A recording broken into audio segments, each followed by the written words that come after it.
Hello, this is Jeff Brutus from Lionhead Studios. I'm the test lead for the Fable Lost chapters. I'm joined here by my testing compadre, Ted Timmins. The two of us are now going to walk you through 3 of Fable's quests. Some you may have seen in the original, some are new. The hero has just finished guild training, and so what you see here is an undeveloped hero. He has basic weapons, sword and bow. At the moment we're going to now make our way to the map table and pick up a quest, which is the Wasp Boss quest. Now that we've taken the quest card from the map table, we're going to go outside to Lookout Point, where the quest will officially begin. Lookout Point's first region that you enter, having graduated from the guild. On the left here you'll see a trading outpost, where you can come here and change your hero title. So you start off with the basic chicken chaser, but you can work all the way up to gladiator. Now that we've had our formal introduction to the script from the villager, we're now going to follow him up the path. You can move around the world of Albion in many different ways. You can roll, you can run, you can walk, and you can be stealthy to help yourself steal things. Massive wasp was just attacking the picnic area. The villagers are running out screaming. You're the only hero around, so you've taken up the challenge to go in there and kick butt, really. So this is the hero doing his thing. I think that's a bit of an understatement, Jeff. I think he's going to whoop some serious wasp hide. The hero is now located in the picnic area. Upon entering, a cutscene starts, where the hero can quite clearly see that the villagers are under attack. Yes, Ted, there seems to be a lot of carnage going on here, as you rightly said so.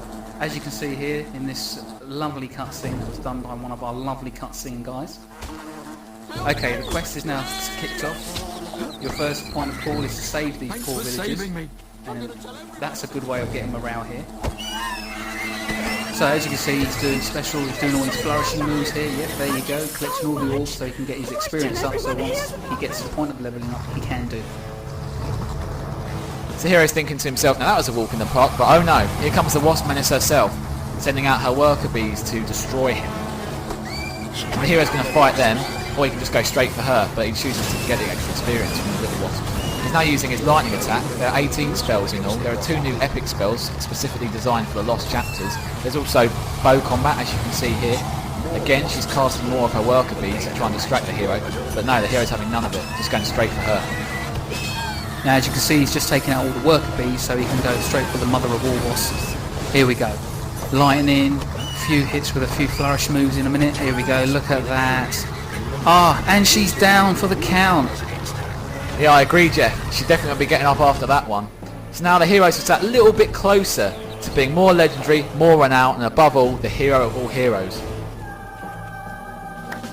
Basically, as you can see now, the hero is now being greeted by the villagers, thanking him for saving their lovely picnic area. From here on the stats screen, you'll be able to see the renown, the money, and most of all, the trophy that you got, which is of course the wasp. But Jeff, by far the coolest thing you can do with your trophies is show them off to people. You know, when you've got a nice car, you show it off to people. When you've got a nice trophy, you want to show it off to people, see how they react to it. In this case, they'll applaud you. If it's a bad trophy, well, you might get a couple of boos. Also in Fable, there's something called expressions, so you can show them your gratitude by, you know, letting off a little wind.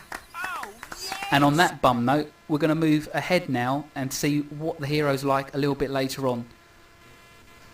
Now, for those of you that played Fable 1, you may remember this region, Fisher Creek. In Fable 1, the fisherman needed your help. Now he needs your fish. Having read through all the forums and gathering all the public's feedback from Fable 1, a common suggestion was to expand on fishing. So we thought, how about having a fishing competition for the lost chapters? This is my hero. He's got blonde hair, as you can see. This is because he's gone down the path of righteousness. I've also got him decked out in the latest will user gear.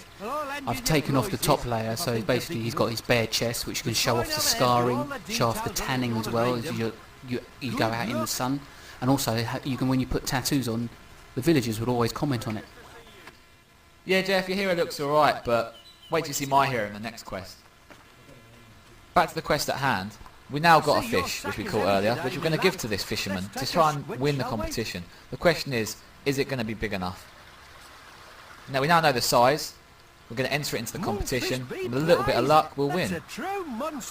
Well, it looks like our fish was big enough, and we've won the first prize, which is one of Albion's finest fisherman hats. In the Lost Chapters there are loads of new hats, all the way from chicken hats to demon helms. With that amount on offer, what hat will you wear? Also, the other thing the hero has won is a better fishing rod and a silver key that would open up the silver chests that you find across Albion. Now moving on to the third and final part, we're now going to be situated in Hook Coast, which again was a region in Fable 1, but now has a whole different meaning. This new quest is called the Ship of the Drowned and continues on from where Fable 1 left off. So to get to Hook Coast, the hero's teleported there. This is via a colour skate. Colour skates are really useful in Fable as it just saves a lot of time of always having to walk to places, especially as now we've got all this new content. I'll just leave it to you, sir. Good day. The guard's now giving the hero a heads up on what's happened. The town's been evacuated, but usually this town would have been fully populated with people. It's got a tavern, it's got shops, you can get married, you can rent houses to people. I mean, there's just so much you can do. It really is endless. The hero's making its way to the lighthouse, but let's stop and have a look at Ted's hero. And yes, Ted, I have to agree, your hero is much better looking than mine. Demonic helmet, demonic armour, look at that, even a new sword. Not only that, Jeff, but did you also notice the red eyes, the red mist around my feet, the flies around my head? Thankfully it's not like real life, but in Fable you can be whoever you want to be. Yeah, Ted, enough of the big-headedness. Anyway, meanwhile, back to the quest. The hero is now making his way up the lighthouse stairs where he's going to insert the fire heart which he got from a previous quest. The fire heart has now been activated, and as you can see from this cutscene, it blows out the windows. The hero stands back in amazement. He now looks behind him where he sees one of the rival heroes, which is Briar Rose. Briar Rose is one of the heroes that you saw originally in Fable 1, but never got to see much of her. Sorry to interrupt you there, Jeff, but we've got more important things at hand. This is the new summoner, but we don't want to shade too much, so I think it's best if we leave it there. It's a shame we have to stop it there, but there's so much more, from like 9 new levels, 16 new quests, more expressions, more clothing, more adventure. The PC version is already in shops now, but the Xbox version will be out on the 18th of October. From us here at Lionhead, we hope you enjoy the game as much as we enjoyed making it.